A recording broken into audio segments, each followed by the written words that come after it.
大家平安。今天6月3日，让我们一起来到主的面前，我们要一起来敬拜，一起来领受，也来思想上帝的话语，透过圣经来帮助我们。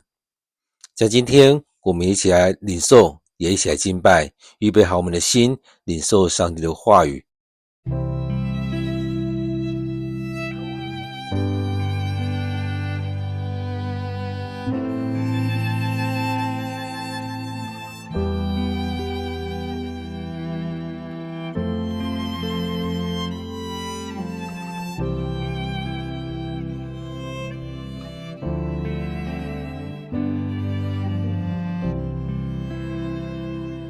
我的口要不停赞美，我的手要不停高举，因你应许是我的信心，每个困难中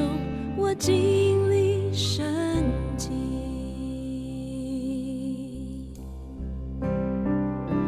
赞美中信心不断升起，泪水中我依然高声唱，你的心事向大众赞，你的应许从不落空，赞美中信心不断升起，泪水中我依然高声唱，纵然前路迷茫，我心是望，你的话是灯，照耀前方。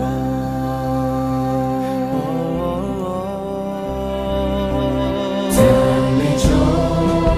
信心不断升起，泪水中，我依然高声唱，你的心事向大众藏，你的应许从不落空，赞美中，信心不断升起，泪水中，我依然高声唱，纵然前路迷茫，我心是望，你的话是灯，照耀前方。赞美中，信心不断升起，泪水中，我依然高声唱，你的心事向大众藏，你的应许从不落空，赞美中，信心不断升起，泪水中，我依然高声唱，纵然前路迷茫，我心是望，你的话是灯，照耀前方。纵然前路迷茫，我心是望，你的话是灯，照耀前方。纵然前路迷茫，我心是望，你的话是灯，照耀前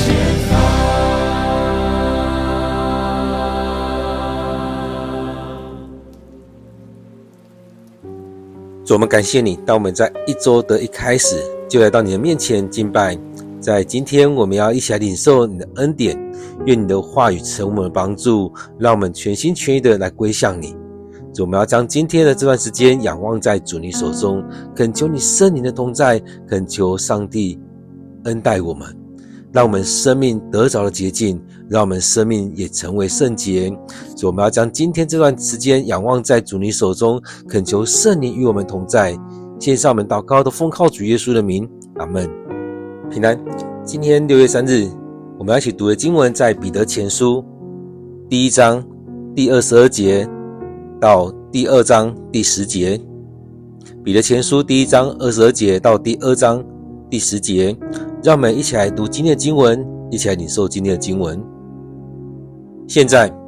因为你们顺服真理，你们已经洁净了自己，并且跟其他信徒有手足之情，从心底热切彼此相爱。你们已经重生，不是从那会朽坏的种子生的，而是从那不朽坏的种子，就是上帝活泼永恒的道所生的。正如圣经所说，人像野草一般，一切荣华有如野花，草会枯干，花会凋谢，但是主的道永远长存，这道就是传给你们的福音。所以你们要排除一切坏事，不再撒谎、伪善、嫉妒或说人坏话，要像新生的婴儿，时时渴慕那纯净的灵奶，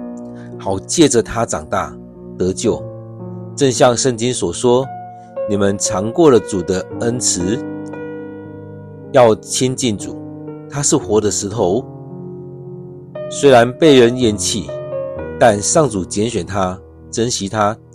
你们也要像活的石头，用来建造属灵的圣殿，在那里做圣洁的祭司，借着耶稣基督献上为上帝所悦纳的属灵祭物。因为圣经上说，我选了一块贵重的石头，作为锡安的墙角石，凡信靠他的都不至于失望。对你们信的人来说，这石头是很宝贵的，可是对于那些不信的人，泥水匠所丢弃的这块石头已成为最重要的基石。在圣经的另一处说，这一块绊脚的石头是使人绊倒的石头，他们绊倒了，因为他们不信真道，这也是出于上帝的旨意。但是你们是蒙拣选的种族，是王家的祭司，圣洁的国度，上帝的子民。上帝选召你们离开黑暗，进入他辉煌的光明，来宣扬他奇妙的作为。从前你们不是上帝的子民，现在是他的子民。从前没有得到上帝的怜悯，现在已经得到他的怜悯。今天的经文在彼得前书第1章第22节到第2章第10节。让我们再用些时间来读今天的经文，来默想今天的经文，来领受今天的经文。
大家平安。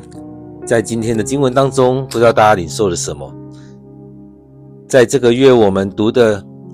经文进到了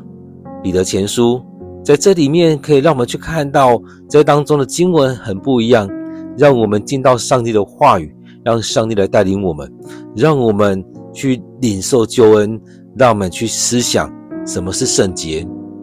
而当我们生命洁净之后，我们生命要被炼净，我们的生命被炼净，我们就开始要活出不一样的景象。所以当中让我们生命里面不再是以前的生命，而是一种重新得着不同的生命。这个不同的生命，因为有圣灵的内住，因为有上帝的同在，让我们生命里面有上帝的话来帮助我们。我们不再是以前的人，不再是过去那个人，我们嘴巴所说出来的，我们心里面所想的要不一样。让我们生命建造是建造在上帝的话语，是在耶稣基督这个很重要的房角石。所以这当中让我们去看到这当中所带出来的是一个很不一样的景象，让我们透过今天的经文成为我们生命的帮助。在这一节当中让我们去看到说，其实我们的生命里面我们需要什么？我们需要上帝的话进到我们生命里面，而且要去顺服真理。各位弟兄姐妹，很多时候我们都说我们要读圣经，我们有读圣经，但是我们只是读，我们没有让圣经进到我们生命里面，也没有真实的去顺服真理。这也是为什么之前在讲到说我们灵修的时候需要怎么样，那时候都在提到3个问题。第一个，我们要去问上帝你在说什么。第二个要问的是，上帝你在对我说什么。第3个是我们要做什么来回应上帝的话。其实在读经当中，我们需要去默想，去领受上帝的话语，而且要做来回应，让我们真实的顺服，让我们跟随着上帝的心意来走。而在当中，上帝的话语才真实的进到我们生命里面，我们的生命才真的是交在上帝的手中。所以非常重要，在我们读经的时候，你有没有真的让上帝的话语进到你的里面，还是只是成为知识然后归档而已？所以在这里面，我们前面也看到上帝在说我们要成为洁净，因为上帝是圣洁的。因此在我们生命里面，我们看到上帝是圣洁的，他要我们在一切事上也圣洁，在行事为人当中圣洁，从我们的心里面到我们口里面所说的，到我们手上所做的每一件事情都成为洁净，成为圣洁。而这当中也很重要，一步一步的从我们的读经祷告，从我们领受当中要成为洁净的，成为圣洁。因为上帝要使用你，上帝要带领我们。各位弟兄姐妹，在我们生命当中，我们是不是愿意去交出去，将生命交出去？这边讲现在，不要再想过去，不要再想未来，现在，从现在开始，接下来每一步路我们都要这样来顺服。或许我们过去不顺服，或许我们过去很棒，但是圣经里面也跟我们讲到说，忘记背后，努力面前，向着标杆直跑。各位弟兄姐妹，让我们生命在上帝的手中，让上帝来带领我们，让我们不再是在成为那过去的那一个人。所以这边讲到说，你们已经洁净了自己，并且跟其他信徒有手足之情。弟兄姐妹，你有洁净自己吗？让我们看我们的生命，你愿意让自己洁净吗？不是洗澡洗完干净而已，而是真实的来到上帝面前，上帝在带领，真实回到上帝面前，将自己交在上帝手中，真实的洁净了，让上帝的话语把我们炼净，让圣灵将你洗净，让我们领受真实的洁净。就像我之前的同学一样，当他领受了方言祷告，他不断的用灵语，不断的用方言来祷告，来炼净自己的生命，来让自己的灵回到上帝面前被炼净。或许我们不是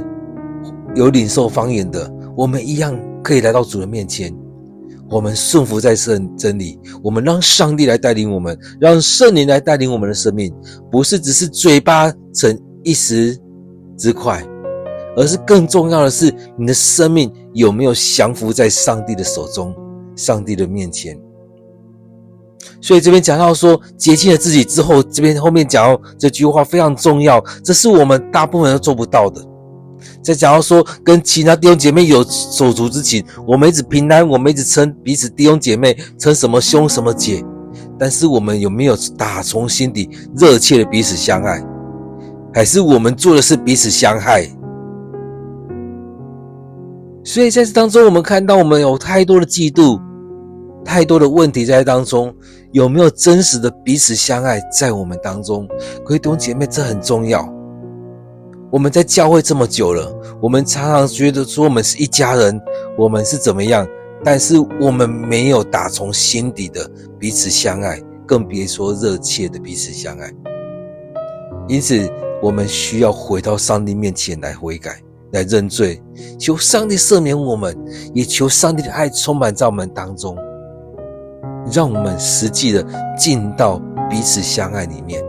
当我们在教会里面在讲的也很重要的一些东西，当圣灵临到我们，我们要从生命里面真实的重生。当耶稣的门徒进到人群当中的时候，都曾经问过，你们所受的洗是什么洗？他们都说悔改的洗。耶稣说，你们将来还要领受圣灵的洗。耶稣的门徒在服侍那些人的时候，他们听到他们所服侍的人领受的是悔改的洗，就按手在他们身上，那些人就得着圣灵的充满，他们的生命就开始不一样。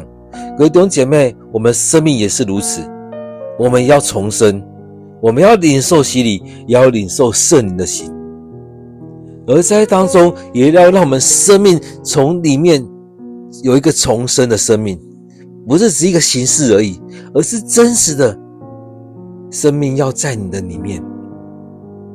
我们常常觉得这是一个仪式嘛，但是更重要的是我们要活出那真实的生命。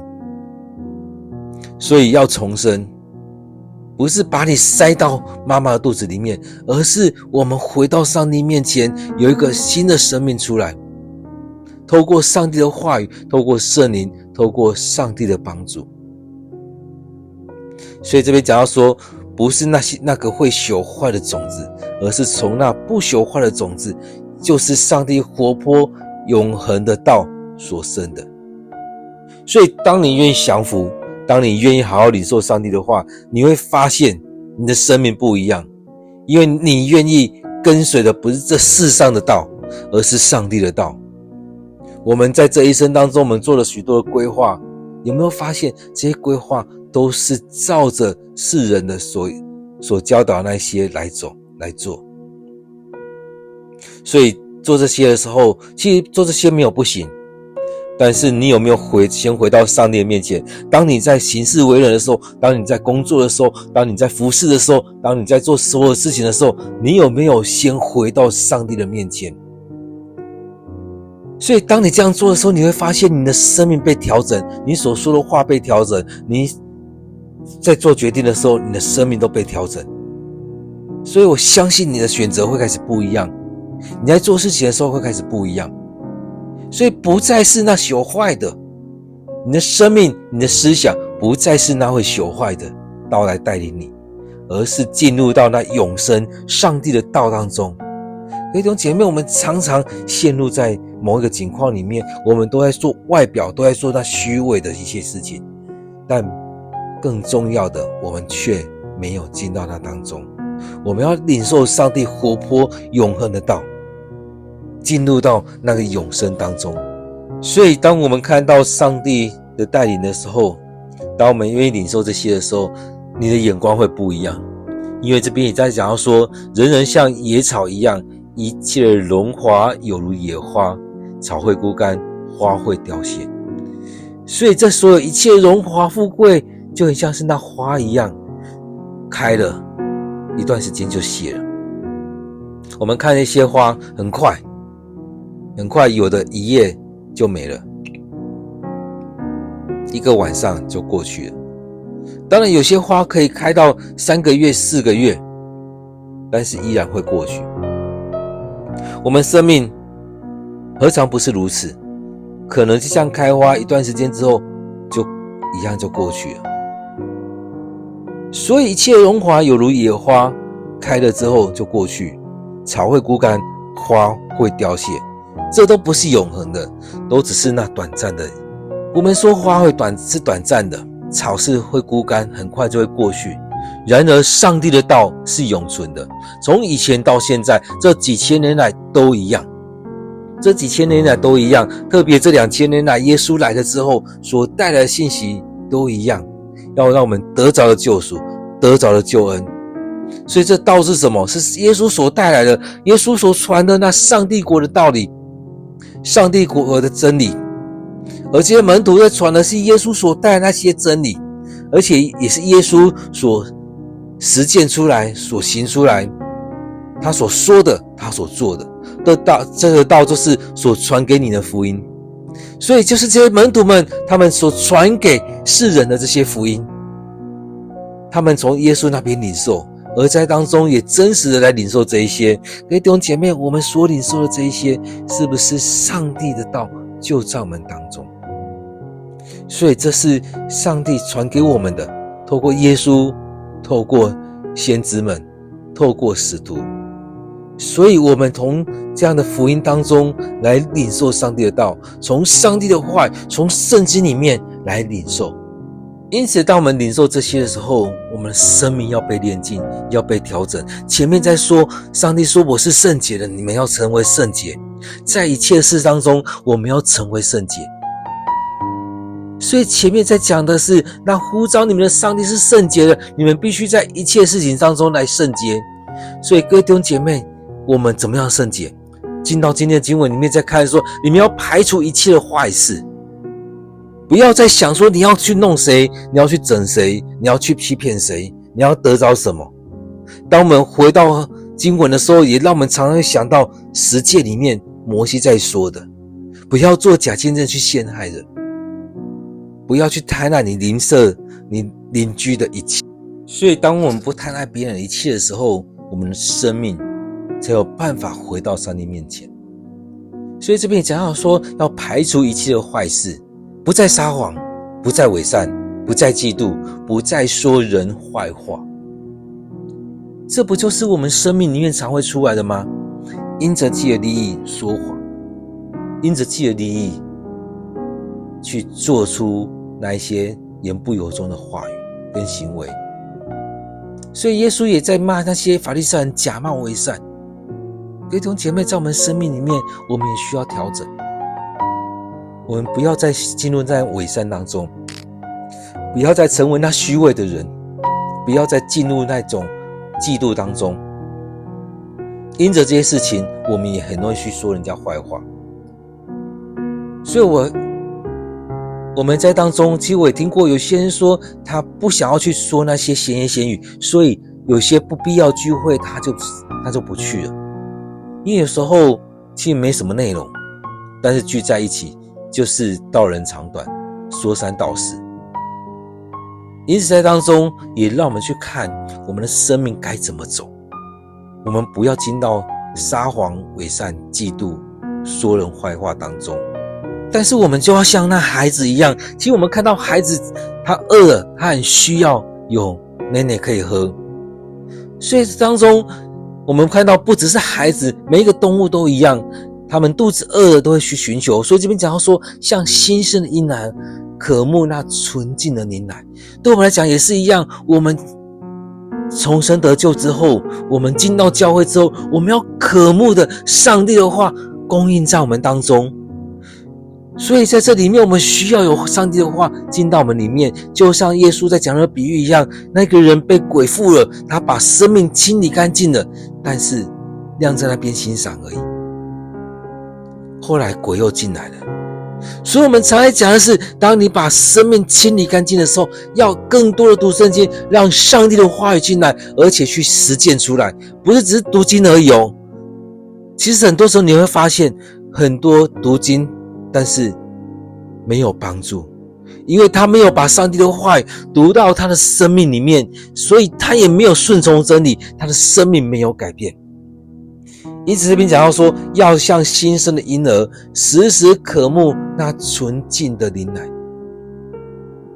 而且要借着他长大得救，借着上帝的道长大得救。所以要渴慕圣灵在我们当中，上帝的话语进到我们里面，来充满在我们里面，让我们生命得着的改变。要借着他长大得救，不是要让他这样过去而已，而是真实的去领受。我们要像那新生的孩子一样，有这样渴慕的心。各位弟兄姐妹，有没有觉得你的生命已经没有在那火热里面了？有没有发现你的生命已经老化了？我知道有很多人生命也就是如此，生命已经这样子了，定型了。其实也没有多少上帝的话在你的生命里面。所以我们在讲到说，活泼的生命怎么样，就是让上帝的话语进来，就是上帝永恒活泼永恒的道来带领我们，而我们的生命要进到上帝的话语当中，借着上帝的话，借着上帝的灵来帮助我们，我们才能活出那活泼的生命。因此我们要像那新生的婴孩一样，渴慕上帝的话。你有没有渴慕上帝的话？还是你是觉得哇，读经是负担？还是你觉得我已经有来教会礼拜，这样就很好了？不只是如此，我们要让上帝的话来帮助我们。这边讲到说，正像圣经所说，你们尝过了主的恩惠。所以当中就是如此，我们进到那里面，渴慕上帝的话语，经历上帝活泼永恒的道。当我们真实去经历这些，才有像这边讲到说，尝过主恩的滋味，尝过了主的恩惠，就像那婴孩一样去渴慕纯净的灵奶，这样才有办法真的去尝到主恩的滋味。第4节这边讲到说，要亲近主，他是活的石头。所以这当中也让我们看到我们的生命，我们要亲近上帝，我们要来到耶稣面前，我们要领受上帝的同在，所以要常常亲近上帝。他这石头成为帮助我们的一个石头，要建造我们的生命，要赐给我们生命，是要建造这个圣殿。所以这当中要成为我们的帮助。因此我们要常常亲近主。我们觉得耶稣已经不在了，但是我们透过读经祷告，透过敬拜，透过真实的敬拜，来到上帝面前。所以我们看到上帝给了人很多的仪式，这些仪式其实就是透过这些仪式让我们回到上帝面前。所以最重要的点是什么？是让我们回到上帝面前，跟上帝建立那真实的关系。所以我们也是透过读经祷告，透过敬拜，让我们回到上帝面前，领受跟主真实的关系。所以这边说要亲近主，要亲近主。他是活的石头，虽然被人厌弃，所以就讲到说他带来真实的生命，但是被人厌弃，被钉在十字架上。但是上帝珍惜他，上帝拣选他，让我们去靠近，去贴近上帝的心意，去靠近这真实又真又活的上帝，去靠近耶稣这个上帝的儿子，要带来救赎。各位弟兄姐妹，我们需要进入到那真实的生命当中，所以要亲近主。我们每天的灵修祷告也就是如此，让我们每天更亲近上帝一点，每天来亲近主，来领受上帝的恩典，来跟着他的脚步来走。不知道大家在教会的时候，你的生活是怎么样？这当中讲到说，耶稣是那活的石头，是那建造上帝圣殿的一个很重要的基石。其实这边也让我们看到，这建圣殿不应该只是那一个硬体而已，那些石头砖块所建造起来的。更重要的是，应该是我们基督徒，就像我们讲到教会一样，是我们所有信仰上帝的人聚在一起成为教会，而不是那一个硬体东西是一个教会。所以这当中也看到我们从耶稣跟我们一起来建造这个圣殿，这一个上帝的殿。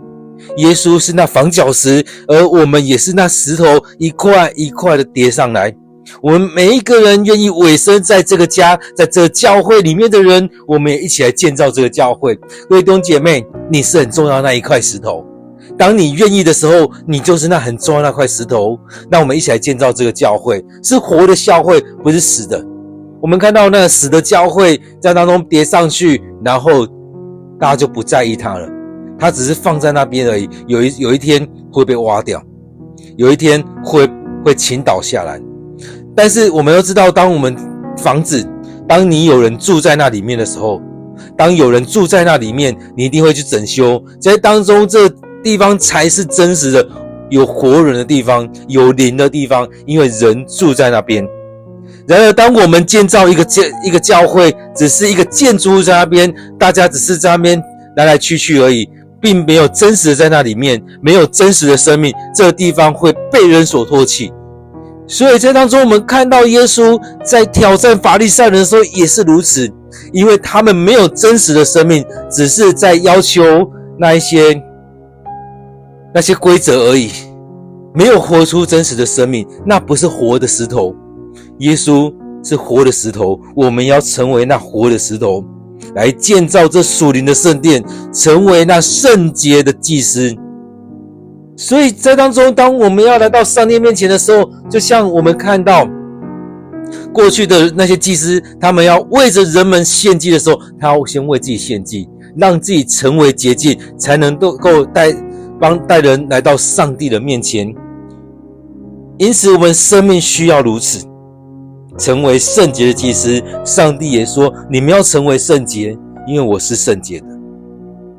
因此在当中，当我们能够建造这样的属灵的圣殿，借着耶稣基督献上上帝所喜悦的属灵的祭物，所以在当中我们要成为那属灵的圣殿，献上那属灵的祭物，献上那上帝所喜悦的。也像保罗所说的，我们要献上自己成为活祭，成为活祭，让我们成为活祭，不是那死的，不是那丢在那边会腐坏的。因着圣灵的同在，因着上帝，我们不再是那会朽坏的。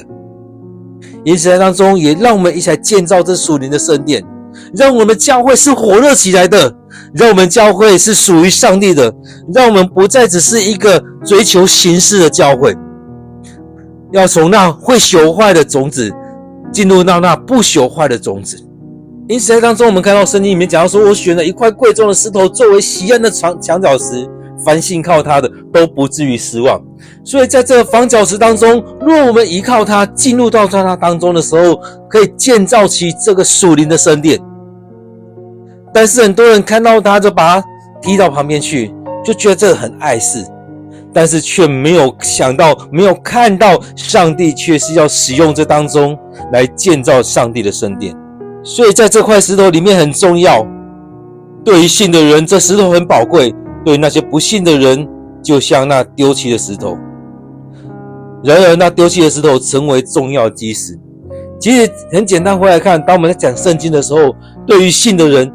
圣经是很重要的，上帝的话在当中我们不会随便去把它处理掉。但不信的人会觉得这个东西很好烧，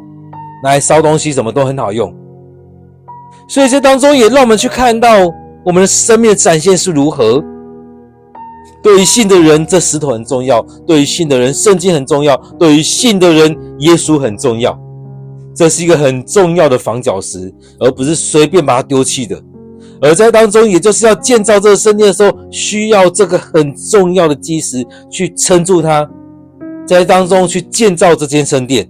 所以在当中我们看到这个石头它可以做什么。很多人会觉得这颗石头很碍事，在走路当中可能会被它绊倒。我们看到确实有很多人就是如此，看到耶稣，听到基督徒，听到牧师，听到长老，这很多名字就觉得很厌恶，因为他们并不是信的人，他们会觉得把这些基督徒移到旁边去就好了。这些基督徒很碍事，当我们要做什么时候都会说不行，怎么可以做这样的事情？怎么可以做这些不公义的事情？怎么可以做这些得罪上帝的事情？他们会觉得那都是你们的啊，都是你们基督徒在讲，得罪你们上帝又如何？做这些事情你们不喜欢又如何？但是我们所看到的是那永恒的价值，我们要追随上帝，当上帝说不行就是不行。所以在这里面我们看到，其实很多人听到耶稣就嗤之以鼻，听到基督徒也是如此，因为他们不信，因为他们依然在罪里面打滚。而在当中讲到说，这个绊脚的石头是使人绊脚的石头，他们绊倒了，因为他们不信真道，因为他们走偏路，他们走错路，所以被绊倒是很正常的。而这当中在讲到说，这也是出于上帝的旨意。第9节这边讲到很重要一句话说，你们是蒙拣选的种族，是王家的祭司，圣洁的国度，上帝的子民。弟兄姐妹，我们要领受这样的身份，我们要成为上帝所拣选的，应该也不是说成为，而是来领受，来经验上帝拣选的我们，是王家的祭司，是上帝国的祭司。而在当中我们也进到圣洁的国度，上帝的子民。所以你有没有去领受这些？有没有去经历这些真实的话语，真实的生命就在这当中。上帝使用我们，上帝要我们参与这当中，让我们成为圣洁的祭司，也就是我们先进到这当中，因着耶稣的祭，我们不再去献了，我们不需要再献祭了，因着耶稣我们进入到圣洁当中。这边后面讲到说，上帝选召你们离开黑暗，进入他辉煌的光明，来宣扬他奇妙的作为。所以这句话让我们去经历到，哇，上帝拣选了我们，让我们出黑暗入光明，去宣扬他的作为，去传福音，去分享这许多的恩典，让更多的人可以来领受这些。所以我们是蒙拣选的种族，是上帝王家的祭司。这是不是讲到说，我们跟上帝有如此美好的关系？而且我们是上帝的子民，他会遮盖我们，他会引领我们，他会带领我们。最后这边说，从前你们不是上帝的子民，现在是了。从前没有上帝的怜悯，现在已经得着了。所以这是一个很特别的一个经历。当很多人过去没有在教会里面，后来信主了，生命转变了。过去靠着自己，现在上帝的恩典临到你。过去我们不是，就像圣经里面在讲到说，你们这些野橄榄，这些野橄榄却被接在橄榄树上，来领受上帝的恩典，也进入到这当中，也成为上帝新的选民，成为上帝国里面的人，成为上帝家里面的人。各位弟兄姐妹，在今天的经文当中，你领受到什么？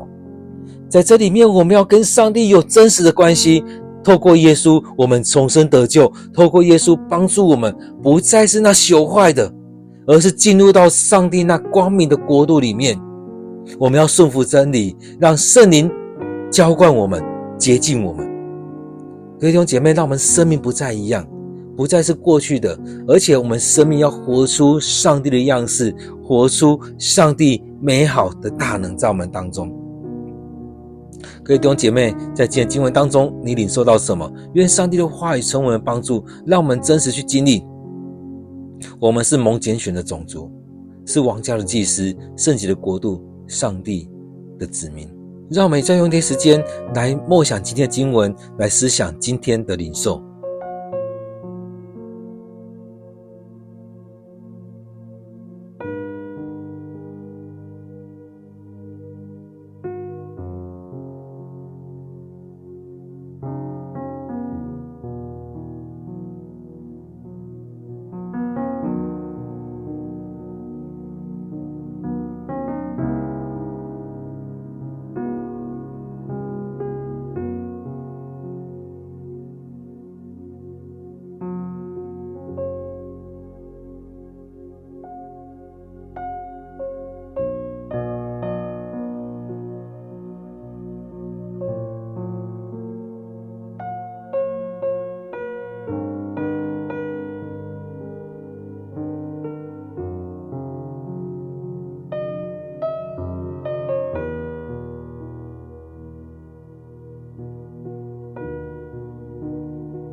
主，我们感谢你，你呼召我们，你拣选我们。过去我们偏行己路，但是在当中也让我们顺服在真理，让我们更认真在你的话语当中，在你的家中，在你的国度里面，让我们更认识你，让我们更多的领受你的话语来帮助我们，让我们生命被你炼净，让我们从此不再一样。主啊，让我们在当中来服侍你的国度，来服侍众教会，来服侍众弟兄姐妹，来服侍这个国家，让这个国家成为你所拣选的。亲爱的主，我们要将今天的领受仰望在主你手中，愿主你恩典与我们同在。献上我们祷告，奉靠主耶稣的名，阿们。各位弟兄姐妹，让我们在当中继续的领受上帝的恩典，愿上帝祝福你，让我们在当中领受上帝的恩典，进到这光明的国度，成为上帝荣耀的子民。愿上帝祝福你。